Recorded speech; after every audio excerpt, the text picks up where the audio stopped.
اللہ کے فضل و کرم سے سورہ انعام سورہ مائدہ ختم ہوئی. نوٹ کر لیجئے سورہ نساء پر پہلی منزل ختم ہو گئی تھی. سورہ مائدہ پر مکی اور مدنی جو سورتوں کے گروپ سے ان کا پہلا گروپ ختم ہو گیا. ایک مکی سورت سورہ فاتحہ، اگرچہ حجم میں بہت چھوٹی، مانن بہت عظیم، پورے قرآن کے ہم وزن. وَلَقَدْ آتَيْنَاكَ سَبْعًا مِّنَ الْمَثَانِي وَالْقُرْآنِ الْعَظِيمِ، یہ سورہ ہجر میں آیت پڑھیں گے اور اس کے بارے میں یہی رائے ہے مفسرین کی کہ یہ سورہ فاتحہ کے بارے میں. لیکن چار یہ عظیم ترین سورتیں جو ہیں جو مدنیات ہیں، بقرہ، آل عمران، نساء اور مائدہ، اور دو دو کے جوڑوں کی شکل میں. ان کا عمود کیا تھا؟ ایک تو شریعت آسمانی مکمل، نمبر دو اس میں اہل کتاب سے گفتگو، رد و قضا، ان پر الزام، انہیں دعوت، وہ سارا جو کچھ تھا، ان کی غلط باتوں پر تنقید، ان کی غلط عقائد کی نفی، ان کی تاریخ کے اندر جو جو اہم واقعات ہیں ان کا تذکرہ، پھر اس کے نتیجے میں ان کا معزول کیا جانا اس منصب سے جس پر وہ 2000 برس سے فائز تھے، امت محمد صلی اللہ علیہ وسلم کا فائز کیا جانا، یہ بھی آخری درجے میں اس گروپ میں یہ بات مکمل ہو گئی. اگلا گروپ میں نے پہلے ہی دن آپ کو بتایا تھا کہ اس اعتبار سے بڑا متوازن ہے. اس میں 2 سورتیں مکی ہیں، 2 مدنی ہیں. الانعام الاعراف مکیات، الانفال التوبہ مدنیات. ان میں جو تقسیم ہے، جو مکیات ہیں اور مدنیات ہیں اس گروپ کی، اس میں سارا معاملہ ہے مشرکین عرب کے ساتھ. اب آپ یہ محسوس کریں گے سورہ انعام کو پڑھتے ہوئے کہ جیسے ایک بالکل نئے ماحول میں آ گئے ہیں. ہم 4 روز سے جو پڑھ رہے تھے سورہ بقرہ، سورہ آل عمران، سورہ نساء، سورہ مائدہ، منافقین سے باتیں اور یہودیوں سے، نصارہ سے، ان سے ان سے، اب یہاں جو ہے ساری باتیں ہوں گی مشرکین عرب سے. یہ مکی صورتیں ہیں. ابھی وہاں نفاق نہیں تھا، منافقت کا کوئی ذکر بھی نہیں ملے گا آپ کو. ابھی اہل کتاب کا تذکرہ تو آپ کو مل جائے گا سورہ انعام کے اندر، سورہ اعراف میں، لیکن کوئی ان سے گفتگو نہیں، کوئی براہ راست خطاب نہیں. تو میں نے اس کے لیے اپنے ذہن میں ایک چیز رکھی ہوئی ہے کہ یہ 2 جنتیں ہیں قرآن مجید کے اندر. وَلِمَنْ خَافَ مَقَامَ رَبِّهِ جَنَّتَانِ، ایک قرآن مجید کی مکی جنت ہے، ایک قرآن مجید کی مدنی جنت ہے. مدنی جنت کی ہم سیر کر رہے تھے. یہ 4 دن سے ہم یہ 4 صورتیں جو پڑھ رہے تھے، یہ در حقیقت یہ مدنی قرآن ہے، مدنی جنت ہے، اس کی ہم نے سیر کی ہے. اب مکی قرآن میں ہم داخل ہوں گے اور اس میں یہ جو 2 صورتیں ہیں یہ حضور کے جو قیام مکہ کا دور ہے اس کے تقریباً آخری زمانے کی ہے. یہ گویا کہ اس اعتبار سے مشرکین جو تھے عرب کے اور جو بنی اسماعیل تھے ان پر اتمام حجت اسی طور سے جس طور سے کہ اہل کتاب پر اتمام حجت ہے ان مدنی صورتوں میں، اسی طور پر مشرکین عرب پر، بنی اسماعیل پر اتمام حجت ان 2 صورتوں میں ہے. پھر ان میں ایک بڑی پیاری تقسیم ہے. مکی صورتوں میں چونکہ ظاہر بات ہے کہ اہم ترین مضمون ایمان کا ہوتا ہے. اللہ کو مانو، اللہ کی نعمتوں کا اقرار کرو، اللہ کے رسول کو مانو. اور ان میں جو استدلال ہوتا ہے وہ شاہ ولی اللہ دہلوی رحمۃ اللہ علیہ کی اصطلاحات کے حوالے سے آپ کو بتا رہا ہوں کہ 2 طریقے سے اللہ تعالیٰ توحید کی طرف لوگوں کو لاتا ہے. التذکیر بآلاء اللہ، اللہ کے احسانات، اللہ کی عظمت، اللہ کی نشانیاں، اللہ کی قدرت، اللہ کی صناعیاں، یہ تو آیات آفاقیہ، آیات انفسیہ، اور اللہ کے احسانات تم پر، ان کی نعمتوں کا تذکرہ. اس کو کہتے ہیں التذکیر بآلاء اللہ، اللہ کے احسانات اور اس کی قدرت کے جو کرشمے ہیں ان کے حوالے سے یاد دہانی، تذکیر. اللہ تعالیٰ کا ایمان ہمارے اندر ہے، ڈورمنٹ ہے، بالقوہ ہے، سویا ہوا ہے. اسے جگانے کے لیے یہ آیات قرآنیہ آتی ہیں، اسے ایکٹیویٹ کرنے کے لیے وہ پوٹینشیل ایمان ایکچوئل ایمان بن جائے. لیکن اس کے لیے تذکیر ہے، یاد دہانی. اس تذکیر کا ایک پہلو ہے التذکیر بآلاء اللہ، اللہ کی نعمتوں، اس کی صناعیوں، اس کی قدرتوں کے حوالے سے اللہ کے ایمان کی دعوت. ایک ہے التذکیر بایام اللہ، اللہ کے دنوں کے حوالے سے. اللہ کے دنوں میں سب سے بڑے دن وہ ہیں جن میں اللہ تعالیٰ نے بڑی بڑی قوموں کو تہس نہس کر دیا. پوری قوم نوح غرق کر دی گئی، پوری قوم عاد برباد کر دی گئی، نسیا منسیا. پوری قوم سمود ختم کر دی گئی. چند ساتھی اہل ایمان اور وقت کے رسول بچا لیے گئے. ایک کشتی پر حضرت نوح اور ان کے ساتھی محدود چند اہل ایمان، باقی پوری نوع انسانی اس وقت تک اتنی ہی تھی، ختم ہو گئی۔ اس طرح قوم عاد پوری ختم ہو گئی، حضرت ہود اور چند لوگ بچا لیے گئے۔ قوم سمود پوری ختم ہو گئی، حضرت صالح اور چند اہل ایمان بچا لیے گئے۔ قوم شعیب پوری ختم ہو گئی، مدین کے لوگ، صرف حضرت شعیب اور ان کے چند ساتھی بچا لیے گئے۔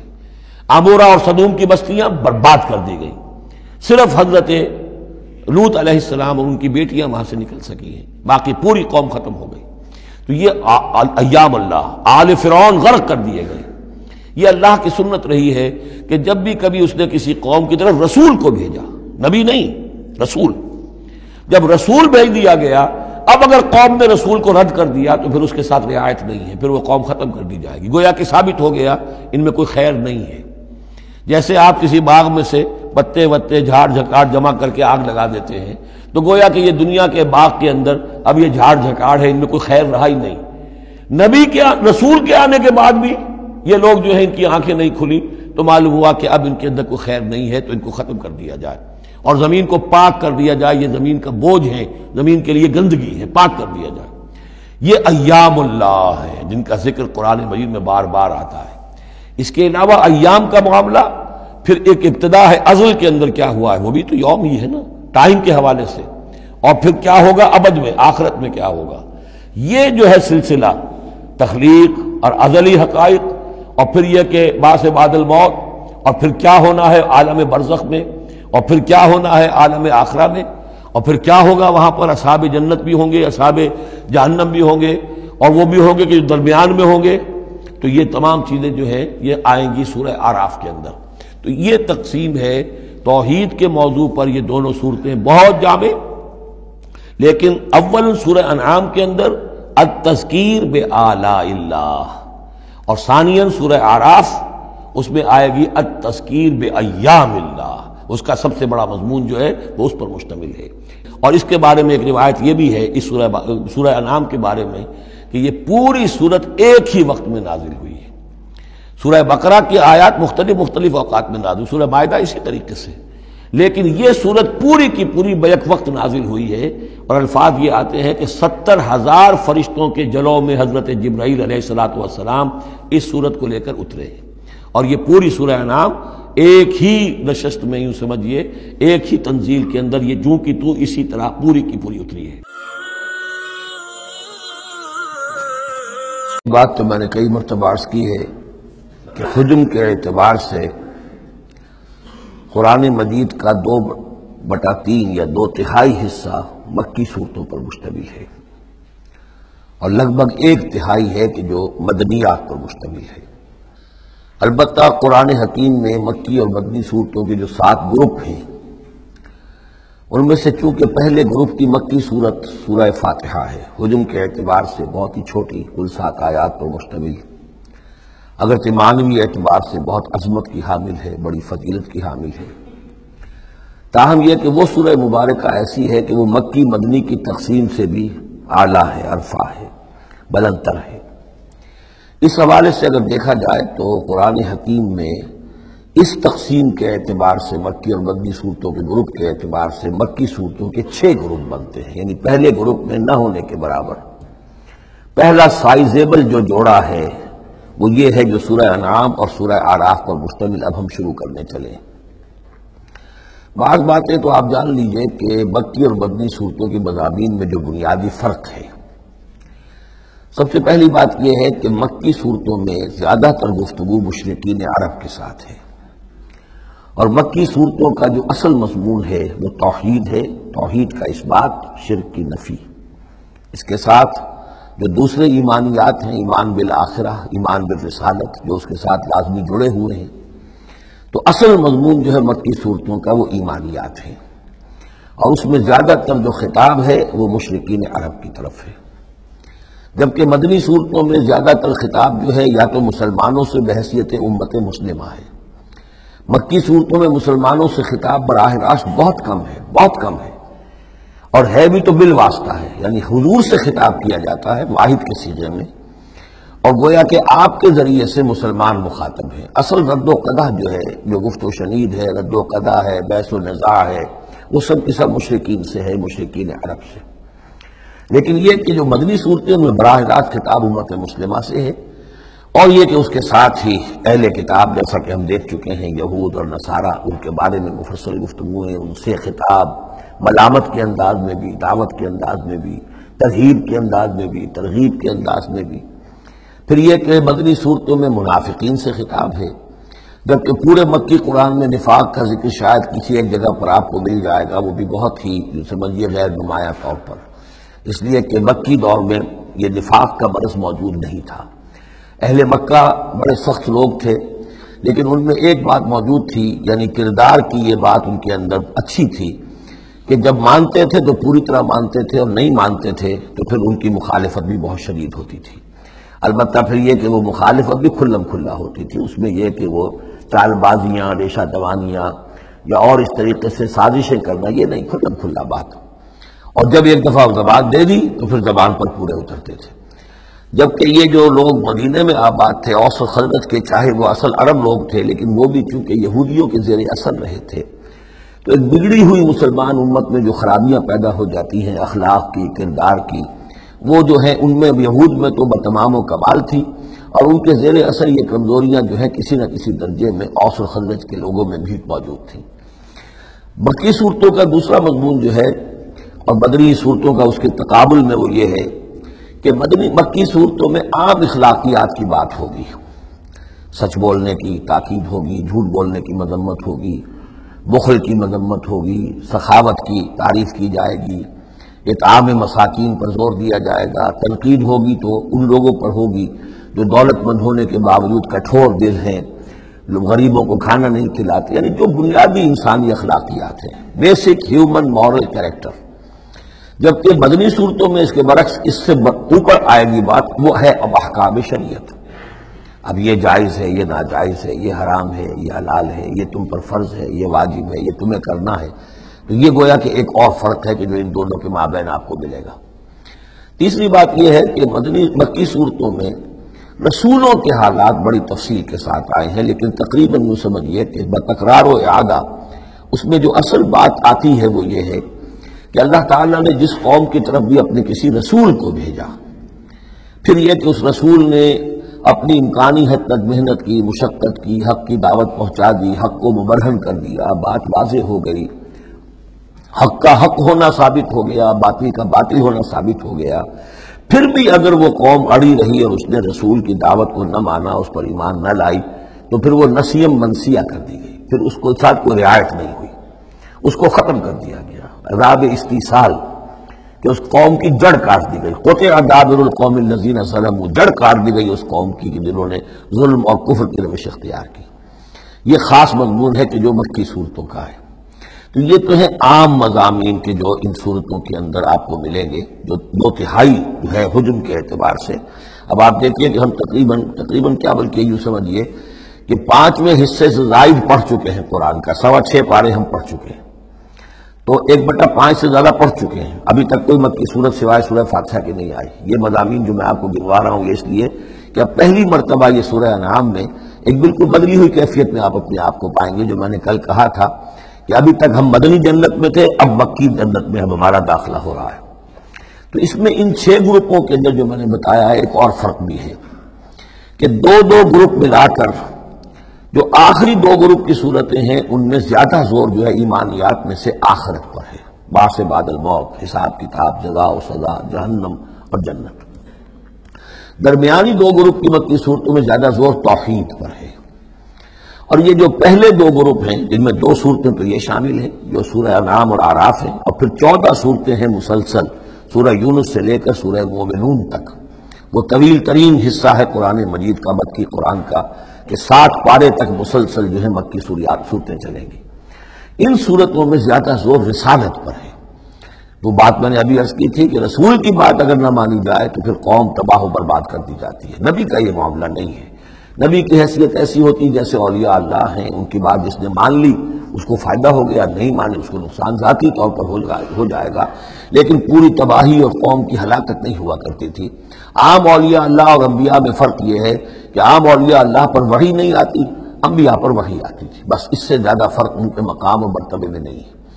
لیکن یہ کہ رسول بنا کر جس کو بھیج دیا جائے وہ پھر اللہ تعالیٰ کی عدالت بن جاتا ہے کہ اب تو جو اس کو مانے گا اس کے لیے خیر ہے، جو نہیں مانے گا اس کے لیے پھر ہلاکت ہے۔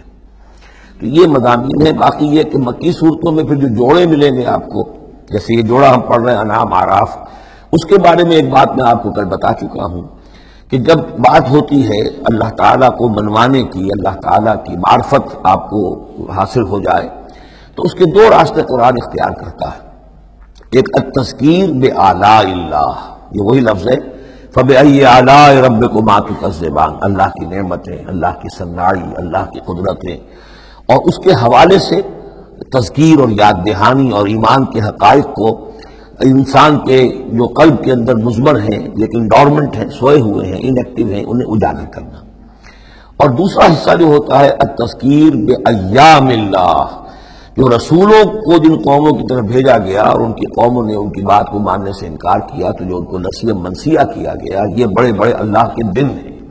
ایک مقام پر قرآن میں ہم خود پڑھیں گے فذکرہم بایام اللہ، اے نبی ان کو ذرا نصیحت کیجئے ایام اللہ کے حوالے سے کہ کیا کچھ بیتا ہے قوم نوح پر اور قوم ہود پر اور قوم صالح پر اور قوم شعیب پر اور قوم لوط پر اور آل فرعون پر، وہ ساری باتیں کو بتائیے، مبادا یہ کسی غلط فہمی میں ہو، اگر یہ بھی آپ کی بات نہیں مانیں گے اور آپ کی دعوت کو قبول نہیں کریں گے تو ان کا انجام وہی ہوگا۔ تو آپ دیکھیں گے کہ سورہ انعام جو ہے اکثر و بیشتر التذکیر بآلاء اللہ پر مشتمل ہے، اور سورہ اعراف جو ہے وہ التذکیر بایام اللہ پر مشتمل ہے، اور عام طور پر یہی آپ کو تقسیم مکی صورتوں کے جوڑے بننے کے اندر یہ بات نمایاں نظر آئے گی۔ الرحمن الرحیم الحمدللہ الذی خلق السماوات والارض وجعل الظلمات والنور، کل تعریف اور تمام شکر اس اللہ کے لیے ہے جس نے آسمانوں اور زمین کی تخلیق فرمائی اور بنایا اندھیروں کو اور اجالے کو۔ ایک بات نوٹ کر لیجئے کہ قرآن مجید میں تقریباً 7 پارے کے فصل سے یہ الحمد سے سورت شروع ہوتی ہے۔ سورہ فاتحہ الحمدللہ رب العالمین، اب یہ 7واں پارہ ہے الحمدللہ الذی خلق السماوات والارض وجعل الظلمات والنور۔ پھر آپ چلیں گے اب 15ویں پارے میں آپ کو ملے گی سورہ کہف الحمدللہ الذی انزل علی عبدہ الکتاب ولم یجعل لہ عوجا۔ پھر اس کے بعد 23ویں پارے میں 2 صورتیں آئیں گی، سورہ فاطر اور سورہ سبا، یہ دونوں بھی الحمدللہ سے شروع ہوتی ہیں، گویا کہ وہ آخری حصہ بھی اس کے اندر شامل کر دیا گیا۔ تو یہ بڑی صحیح وقفے کے بعد ایک سورت شروع ہوتی ہے اللہ تعالیٰ کے حمد اور تعریف کے حوالے سے۔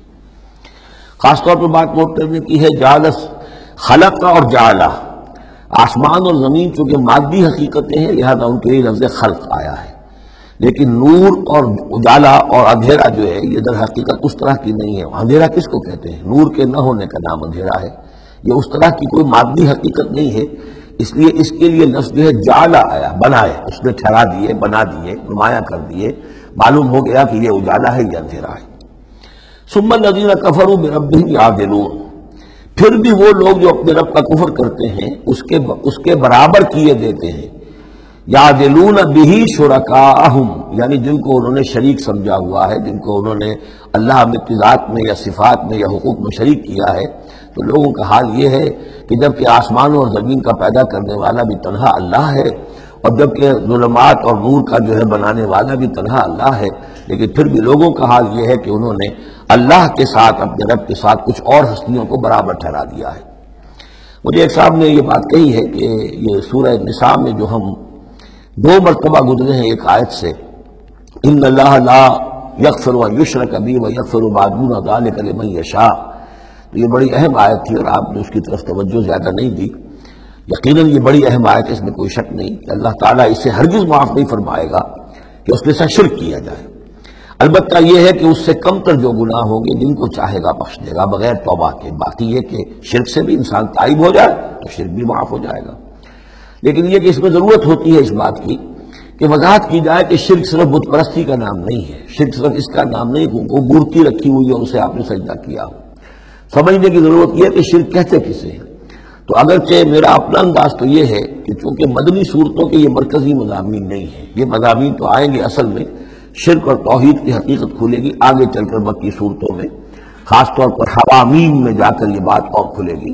توحید عملی کسے کہتے ہیں، توحید نظری کیا ہے، سورہ یاسین اور اسی طریقے سے فاطر اور سورہ سبا، پھر سورہ صاد، یہ جو ایک سلسلہ آئے گا وہ ہے اصل میں کہ جس کی مرکزی جو ہے آیت وہ سورت جو ہے وہ سورہ یاسین ہے۔ یہ 23 صورتیں بنتی ہیں، 11 ادھر 11 ادھر، اور بیچ میں جو ہے وہ سورہ یاسین ہے، وہ ہے کہ جو اصل میں توحید کا مضمون ہے۔ البتہ یہ بات صحیح ہے کہ شرک ایک ایسی شے ہے کہ جس کے بارے میں ہر موقع پر ہی متنبہ کرنا چاہیے، اور اس معاملے میں چونکہ بعض کاموں سے میں فارغ ہو چکا ہوں، اس لیے وہ میری توجہ سے ذرا ہٹ بھی جاتے ہیں۔ اللہ کے فضل و کرم سے بڑی پرانی بات ہے کہ 6 گھنٹے کی میں تقریر ریکارڈ کرا چکا حقیقت و اقسام شرک پر، اور جس کو کہ بہت علماء نے بھی پسند کیا، بڑے بڑے جید علماء نے بھی، اس حوالے سے کہ ایک شرک تھا جو آج سے کچھ عرصے پہلے لوگوں نے پہچان لیا یہ شرک ہے، اب ان کے پیروی کرتے ہوئے آج ان کے جو عقیدت مند ہیں اس شرک سے بچ رہے ہیں۔ لیکن شرک یہ بیماری ہے کہ ہر دور میں بھیس بدل بدل کر آتی ہے۔ اس دور کا شرک کیا ہے، اس کو پہچاننا جو ہے اس کے لیے ذرا زیادہ وسعت نگاہ کی ضرورت ہے، زیادہ گہرائی میں سوچنے کی ضرورت ہے۔ جدید دور کے نظریات و افکار جو ہیں ان کا صحیح مطالعہ ہو، معلوم ہو کہ آج کے دور کا شرک کون سے، ان تازہ خداؤں میں بڑا سب سے وطن ہے۔ اب یہ بات جو ہے ظاہر بات ہے کہ ہمارے سابق علماء جو ہیں ان کے ہاں تو یہ چیز نہیں ملے گی، اس لیے کہ اس انداز میں وطنیت کا نظریہ پہلے دنیا میں تھا ہی نہیں۔ تو اس لیے جو حضرات بھی اس موضوع پر چاہیں تو یہ میرے جو 6 کیسٹ ہیں 1 گھنٹے کے حقیقت و اقسام شرک پر، وہ ضرور ان کی سماعت فرمائیں۔ اعوذ باللہ من الشیطان الرجیم، بسم اللہ الرحمن الرحیم۔ هو الذی خلقکم من طین ثم قضى اجلا، وہی ہے کہ جس نے تمہیں بنایا ہے گارے سے اور پھر ایک وقت مقرر کر دیا ہے۔ یعنی یہ کہ ہم ہر شخص جو ہے جس کو اللہ نے دنیا میں بھیجا ہے اس کا اس دنیا میں رہنے کا وقت معین ہے، اور ایک خاص اجل جو ہے اس کی اجلاً وہ یہ ہے کہ موت کا وقت معین ہے۔ وہ اجل مسمى عنده، اور ایک اور ہے مقرر وقت اس کے پاس۔ یعنی ایک تو ہے انفرادی موت، جیسے کہ حضور نے فرمایا من مات فقط قامت قیامتہ، ایک اجتماعی موت ہونی ہے اس دنیا کی، وہ اللہ نے خاص چھپا کر اپنے پاس رکھی ہے، جس کا علم کسی اور کو نہیں دیا۔ ثم انتم تنظرون مسمى عنده واجل مسمى عنده، اور ایک اور ہے معین وقت جو اس کے پاس ہے۔ ثم انتم تنظرون، لیکن تم شک کرتے ہو۔ وَهُوَ اللَّهُ فِي السَّمَاوَاتِ وَفِي الْأَرْضِ، اور وہی اللہ ہے آسمانوں میں بھی اور زمین میں بھی، ایک ہی اللہ ہے۔ یہ نہیں ہے کہ آسمانوں کا اللہ کوئی اور ہے، زمین کا اللہ کوئی اور ہے۔ ہاں فرشتے ہیں، فرشتوں کے طبقات ہیں، زمین کے فرشتے ہیں، فضا کے فرشتے ہیں، آسمانوں کے فرشتے ہیں، ہر آسمان کے فرشتے ہیں، پھر یہ کہ ملائکہ مقربین ہیں، لیکن ذات باری تعالیٰ تو ایک ہی ہے۔ یعلم سرکم و جہرکم، وہ جانتا ہے تمہارا چھپا بھی اور تمہارا کھلا بھی، ظاہر بھی۔ وَيَعْلَمُ مَا تَكْسِبُونَ، اور وہ جانتا ہے جو کچھ کہ تم کماتے ہو۔ کمانے سے مراد یہی نیکی یا بدی۔ وَمَا تَأْتِيهِم مِّنْ آیَةٍ مِّنْ آیَاتِ رَبِّهِمْ، اور نہیں آتی ان کے پاس کوئی نشانی ان کے رب کی آیات میں سے، إِلَّا كَانُوا عَنْهَا مُعْرِضِينَ، مگر یہ کہ یہ اس سے اعراض ہی کرنے کے عادی ہو چکے ہیں۔ ہم نئی سے نئی صورتیں بھیج رہے ہیں، نئی سے نئی آیتیں نازل کر رہے ہیں، لیکن یہ اعراض پر تلے ہوئے ہیں۔ فَقَدْ كَذَّبُوا بِالْحَقِّ لَمَّا جَاءَهُمْ، تو اب انہوں نے جھٹلا دیا ہے حق کو جبکہ ان کے پاس آ چکا۔ اب یہ قد کذبوا جو ہے اس کا اندازہ کیجیے آپ کہ چونکہ یہ مکی دور کے آخری زمانے کی صورتیں ہیں، تو گویا کہ 12 برس تقریباً ہو چکے حضور کو دعوت دیتے ہوئے۔ اس حوالے سے ابھی تک جو لوگ اڑے ہوئے ہیں وہ گویا کہ پوری طرح ضد پر ہٹ پر جو ہے وہ پوری طریقے سے جم چکے ہیں۔ فقد کذبوا، بے شک جھٹلا چکے ہیں ان لوگوں نے، جھٹلا دیا ہے بالحق کے حق کو، لما جاءہم جبکہ ان کے پاس آیا۔ فسوف یاتیہم انباء ما كانوا به یستہزئون، تو اب جلد ہی ان کے پاس آ جائے گی حقیقت اور خبر ان چیزوں کی جس کا یہ مذاق اڑایا کرتے تھے۔ یعنی یہ مذاق اڑاتے تھے کہ عذاب عذاب عذاب، دھمکی دیتے ہوئے محمد کو 11 سال ہو گئے، 12 سال ہو گئے، کان پک گئے ہمارے، عذاب آئے گا عذاب آئے گا عذاب آئے گا، کوئی عذاب آیا نہیں، خالی دھونس جماتے ہیں۔ تو اس کا جو استہزاء کرتے تھے، اب عنقریب وہ دور شروع ہو رہا ہے کہ پھر جن چیزوں کا یہ مذاق اڑایا کرتے تھے اس کی حقیقت ان پر کھلنی شروع ہو جائے گی۔ یہ سمجھ لیجئے کہ اس جو گروپ کی 2 صورتیں ہیں یہ مکیات انعام و اعراف، اس کے بعد سورہ انفال اور سورہ توبہ میں مشرکین مکہ کے لیے عذاب الہی کا بیان ہے، اس لیے کہ عذاب کی پہلی قسط ان پر غزوہ بدر میں آئی ہے، لہذا غزوہ بدر پر مشتمل ہے اس کے حالات پر سورہ انفال، اور ان کے عذاب کی آخری صورت وہ ہے کہ جو سورہ توبہ میں آئی ہے۔ لہذا یہ دو صورتیں کہ جو مشرکین مکہ یا مشرکین عرب پر اتمام حجت کی صورتیں ہیں، انعام و اعراف، ان کو جمع کر دیا، اور پھر ان پر عذاب الہی کی جو صورتیں ہیں، ایک ابتدائی اور ایک اختتامی شکل کی حامل، ان دونوں کو یکجا کر دیا، تو دو مکی دو مدنی کا یہ گروپ بن گیا۔ الم یروا کما اہلکنا من قبلہم من قرن مکناہم فی الارض ما لم نمکن لکم، کیا انہوں نے دیکھا نہیں کہ کتنی ہی ہم نے نسلوں کو اور قوموں کو ہم نے ہلاک کیا جنہیں ہم نے زمین میں تمکن عطا فرمایا تھا جو تمہیں عطا نہیں کیا ہے۔ قوم عاد کتنی زبردست قوم تھی، اسی جزیرہ نما عرب میں آباد تھی، تمہیں اس کے حالات کچھ معلوم ہیں، قصے تمہیں معلوم ہے۔ قوم سمود کتنی بڑی قوم تھی، جتنا دبدبا اس کا تھا، جس طرح کہ اس نے اپنے پہاڑ تراش کر اور چٹانیں تراش کر محل بنائے تھے، ذرا تصور کرو اے قریش مکہ، تمہیں تو وہ چیزیں نصیب بھی نہیں ہوئی ہیں۔ تو جب ہم نے انہیں ہلاک کر دیا، وَأَرْسَلْنَا السَّمَاءَ عَلَيْهِم مِّدْرَارًا، اور ہم نے ان پر آسمان بھیجا موسلا دھار، یعنی ان پر خوب بارشیں برسائی ہم نے، اور بارش ظاہر بات ہے ماہ مبارکہ ہوتا ہے، اس سے زمین کی روئیدگی نکلتی ہے۔ وَجَعَلْنَا الْأَنْهَارَ تَجْرِي مِن تَحْتِهِمْ، اور ہم نے دریا بہا دیے، نہریں بہا دی ان کے دامن میں، ان کے نیچے۔ فَأَهْلَكْنَاهُمْ بِذُنُوبِهِمْ، تو ان کو بھی ہم نے ان کے گناہوں کے پاداش اور اعراض اور کفر کے پاداش میں ہلاک کر دیا۔ تو مطلب یہ ہے کہ پھر تم کس کھیت کی مولی ہو؟ تم کیا سمجھتے ہو کہ تمہارے ساتھ اللہ تعالیٰ کی سنت اور اللہ کا قانون بدل جائے گا؟ وَأَنشَأْنَا مِن بَعْدِهِمْ قَرْنًا آخَرِينَ، اور ہم نے ہر ایک کو ہلاک کرنے کے بعد پھر ایک اور قوم کو اور ایک اور نسل کو اٹھا دیا۔ وَلَوْ نَزَّلْنَا عَلَيْكَ كِتَابًا فِي قِرْطَاسٍ، اب یہ اصل میں اس آیت کو سمجھ لیجیے، آیت نمبر 7 جو ہے یہ اس سورہ مبارکہ کا سب سے بڑا مرکزی مضمون ہے کہ حضور پر آخری دباؤ ڈال دیا تھا قریش نے کہ آپ اگر رسول ہیں اور رسالت اپنی ہم سے بنوانا چاہتے ہیں تو کوئی حصی معجزہ ہمیں دکھائیے، ایسا معجزہ جو اب آپ اپنی آنکھوں سے دیکھیں۔ مردہ کو زندہ کیجئے، آسمان پہ چڑھ کے دکھائیے، مکے میں ابھی کوئی باغ بنا دیجئے، یہاں کوئی چشمہ نیا نکال دیجئے، کوئی سونے چاندی کا محل دکھا دیجئے، آسمان سے اترتے ہوئے کتاب لے کر اترتے ہوئے ہم دیکھیں آپ کو۔ تو یہ ان کی طرف سے تقاضا جو ہے زور پکڑتے، اور یہ آپ دیکھیں کہ مسلسل چلے گا معاملہ۔ اب یہ اللہ تعالیٰ کی طرف سے فیصلہ یہ تھا کہ ہم نے ایسا کوئی معجزہ نہیں دکھانا۔ اب یوں سمجھے آپ کہ یہ چکی کے دو پارٹ تھے جن کے درمیان حضور صلی اللہ علیہ وسلم کی ذات آ گئی۔ بظاہر لوگوں پر یہ اثر پڑ رہا ہے کہ بھئی ہمارے جو یہ سردار ہیں قریش کے ٹھیک ہی تو کہہ رہے ہیں، عوام الناس کے اوپر یہ اثر پڑ رہا ہے کہ یہ رسالت کے مدعی ہیں، نبوت کے مدعی ہیں۔ موسیٰ نے کیسے معجزے دکھائے تھے یہ خود بتاتے ہیں، عیسیٰ نے کیسے معجزے دکھائے تھے یہ خود بیان کرتے ہیں، کیا وجہ ہے پھر کیوں نہیں معجزہ دکھاتے؟ تو گویا کہ ان کے لیڈروں نے عوام کی مت مار دی تھی، اور عوام جو ہے وہ کہہ رہے تھے کہ گویا کہ ان کی حجت محمد پر قائم ہو چکی ہے صلی اللہ علیہ وسلم۔ ادھر اللہ کا فیصلہ یہ ہے کہ ہم نے ایسا معجزہ نہیں دکھانا، جو بھی حق کا طالب ہے قرآن ہم نے نازل کر دیا ہے، یہی معجزہ ہے۔ تو یہ جو ہے رد و قضا اس میں جو ہو رہی ہے، اور اس میں واقعہ یہ ہے کہ کسی جگہ پر تو جا کر انسان کانپ اٹھتا ہے تصور کر کے کہ حضور صلی اللہ علیہ وسلم کی جو جان تھی، جان مبارک آپ کی کس قدر ضیق میں آ چکی تھی۔ ادھر اللہ کا فیصلہ اٹل ہے، ہم نے نہیں دکھانا۔ ادھر وہ کہہ دکھاؤ، اگر تم ہو واقعی، اگر نبی ہو رسول ہو تو معجزہ کیوں نہیں دکھاتے؟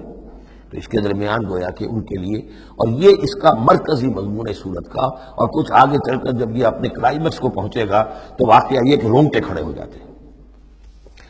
فرمایا وَلَوْ نَزَّلْنَا عَلَيْكَ كِتَابًا فِي قِرْطَاسٍ، اگر ہم نے اتار دی ان پر کوئی کتاب جو کہ کاغذوں میں لکھی ہوئی ہے، فَلَمَسُوهُ، اور وہ اسے چھو بھی لیں بِأَيْدِيهِمْ اپنے ہاتھوں سے، لَقَالَ الَّذِينَ كَفَرُوا إِنْ هَذَا إِلَّا سِحْرٌ مُبِينٌ، اس وقت بھی یہ کافر یہی کہیں گے کہ یہ تو کھلا جادو ہے، ہماری آنکھوں پر اثر ہو گیا تھا، ہماری نظر بندی کر دی گئی تھی۔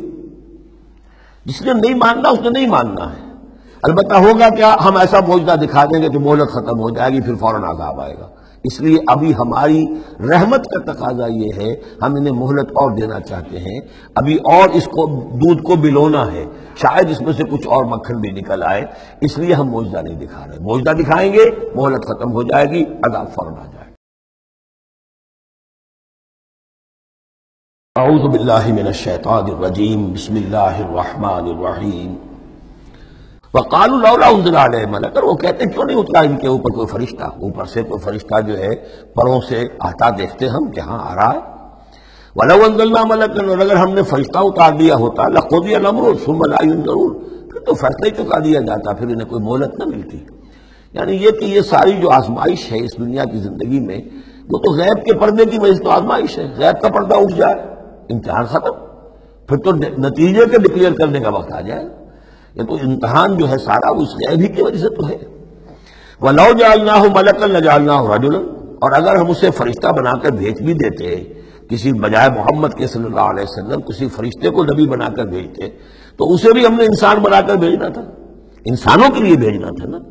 فرشتوں میں بھیجنا ہوتا تو فرشتے بھیجتے، جب انسانوں میں بھیجنا تھا تو انسان ہی کو بھیجنا تھا۔ وَلَلَبَسْنَا عَلَيْهِمْ مَا يَلْبِسُونَ، اور جو اس وقت التباس ان کو ہو رہا ہے وہ التباس اس وقت بھی ہو جاتا۔ جیسے کہ حدیث جبرائیل جو ہے اس میں ہمیں معلوم ہے، حضرت جبرائیل علیہ السلام ایک انسانی شکل میں آئے تو لوگوں کو کیا پتا چلا کہ یہ جبرائیل ہے، وہ انسانی شکل میں آئے۔ وَلَقَدِ اسْتُهْزِئَ بِرُسُلٍ مِّن قَبْلِكَ، اور اے نبی آپ دل گرفتہ نہ ہوں، آپ سے پہلے بھی تو رسولوں کا اسی طریقے سے مذاق اڑایا گیا، یہ صرف آپ پہلی مرتبہ نہیں ہے۔ قُلْ مَا كُنْتُ بِدْعًا مِّنَ الرُّسُلِ، اے نبی کہہ دیجئے کہ میں کوئی نیا نویلا رسول نہیں ہوں، مجھ سے پہلے بہت رسول آئے، لیکن یہاں بات اللہ کہہ رہے ہیں وَلَقَدِ اسْتُهْزِئَ بِرُسُلٍ مِّن قَبْلِكَ، اے نبی آپ سے پہلے بھی جو رسول آئے ان کا مذاق اڑایا گیا۔ حضرت نوح کا کیسا کیسا مذاق اڑا ہوگا، 950 برس تک اڑا ہوگا۔ آپ کو تو ابھی 10-11 برس ہوئے ہیں، وہ 950 برس تک ہمارے اس بندے نے جو ہے وہ جھیلا ہے سب کچھ۔ فَحَاقَ بِالَّذِينَ سَخِرُوا مِنْهُمْ مَا كَانُوا بِهِ يَسْتَهْزِئُونَ، بالآخر پھر گھیر لیا ان لوگوں کو کہ جو ہنسی مذاق اڑاتے تھے اسی چیز نے جس کا وہ استہزاء کرتے تھے۔ معاملہ وقت کا ہے، ٹائم فیکٹر کے سوا کچھ نہیں ہے۔ ابھی آپ کہہ رہے ہیں کہ کوئی جلدی سے ان کو دکھائی دیا جائے تاکہ ان کی زبانیں تو بند ہو جائیں کم وقتوں کی، لیکن یہ کہ نہیں، ہماری حکمت میں ابھی نہیں ہے کہ ہم کوئی ایسا معجزہ دکھائیں۔ قُلْ سِیرُوا فِی الْأَرْضِ ثُمَّ انظُرُوا کیف کان عاقبۃ المکذبین، اے نبی ان سے کہیے گھومو پھرو زمین کے اندر اور دیکھو کیا انجام ہوا ہے جھٹلانے والوں کا۔ تمہارے ہی اس نظیر نمایاں عرب میں قوم عاد، قوم ثمود، یہ سب کے سب تھے، اور جب تم جاتے ہو شام کی طرف سفر کرتے ہو، قافلے لے کے جاتے ہو، تو وہاں قوم مدین کے مسکن بھی آتے ہیں، قوم لوط کے شہر بھی آتے ہیں، یہ سب تم دیکھتے ہو۔ قُلْ لِمَن مَّا فِی السَّمَاوَاتِ وَالْأَرْضِ قُلْ لِلَّهِ، ان سے پوچھئے کس کا ہے جو کچھ کو ہے آسمان اور زمین میں، پھر کہہ دیجئے اللہ کا ہے۔ كَتَبَ عَلَىٰ نَفْسِهِ الرَّحْمَةَ، اور یہ اصل میں کہنا کس اعتبار سے ہے کہ مشرکین مکہ بھی یہ مانتے تھے مالک اور خالق اللہ ہے۔ ہمارے معبودوں کا مسئلہ تو یہ ہے کہ ہؤلاء شفعاؤنا عند اللہ، یہ ہماری شفاعت کریں گے اللہ کے پاس۔ وہ یہ تو نہیں کہتے تھے کہ لات اور منات اور عزا نے اور حبل نے دنیا پیدا کی ہے، ایسے قومن نہیں تھے، وہ کہتے تھے اللہ نے پیدا کیا۔ وَلَئِن سَأَلْتَهُم مَّنْ خَلَقَ السَّمَاوَاتِ وَالْأَرْضَ لَيَقُولُنَّ اللَّهُ، اے نبی آپ ان سے پوچھیں گے آسمان اور زمین کس نے بنائے، کہیں گے اللہ نے بنائے۔ تو وہ کوئی کائنات کی تخلیق میں اس کے مالک ہونے میں شرک نہیں کرتے تھے۔ شرک ان کا کیا تھا، یہ بڑے چہیتے ہیں، لاڈلے ہیں، اونچے مقام ہے، یہ ہمیں چھڑوا لیں، یہ شرک تھا۔ کتب علی نفسہ الرحمہ، اس نے اپنے اوپر رحمت کو لازم کر لیا ہے، یہ کتبہ اللہ نے لکھ لیا ہے، علی نفسہ ہی اپنے اوپر، یعنی یہ لزوم اللہ اپنے اوپر کوئی شے لازم کر لے، ہم کوئی شے اللہ پر خود لازم قرار نہیں دے سکتے۔ کتب علی نفسہ الرحمہ لیجمعنکم الی یوم القیامۃ لا ریب فیہ، وہ لازماً جمع کرے گا تمہیں قیامت کے دن کہ جس میں کوئی شک نہیں ہے۔ والذین خسروا انفسهم فهم لا یؤمنون، تو جو لوگ اپنے آپ کو خسارے میں ڈالنے کا فیصلہ کر چکے ہیں وہ ایمان نہیں لائیں گے۔ یہاں ایک نقطہ ہے، ذرا غور کرنے کی بات ہے کہ یہ رحمت کا اظہار کیسے ہوا۔ کتب علی نفسہ الرحمہ لیجمعنکم الی یوم القیامہ، قیامت کے دن تو مار پڑے گی، سزا پڑے گی، سختیاں ہوں گی۔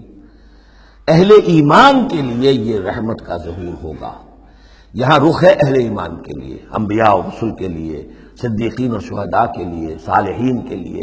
تم جو کچھ جھیل رہے ہو، جو مصیبتیں برداشت کر رہے ہو، جو اس وقت تمہیں تنگی ہو رہی ہے، تمہارے لیے اللہ تعالیٰ کی رحمت کا وہ وقت آ کر رہے گا، تمہاری ان ساری خدمات کا بھرپور صلہ ملے گا، تمہاری ان ساری سرفروشیوں کے لیے اللہ تعالیٰ کی طرف سے قدر افزائی کا اعلان ہوگا۔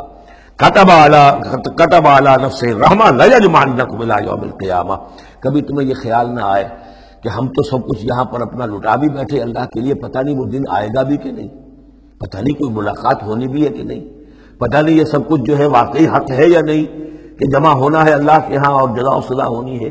تو ان وسوسوں کو اپنے دل سے، اپنے دماغ سے دور کرو۔